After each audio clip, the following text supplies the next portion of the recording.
This warning has been issued by the civil authorities. Stay indoors. It is no longer safe outside.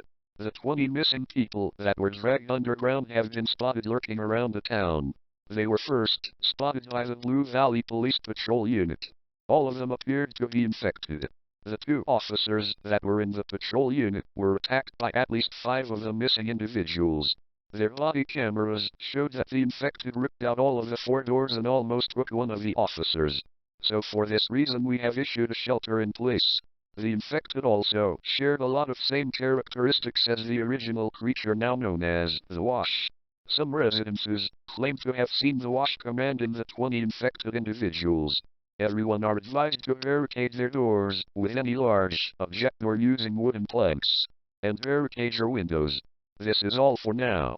Thank you for your time and have a nice evening.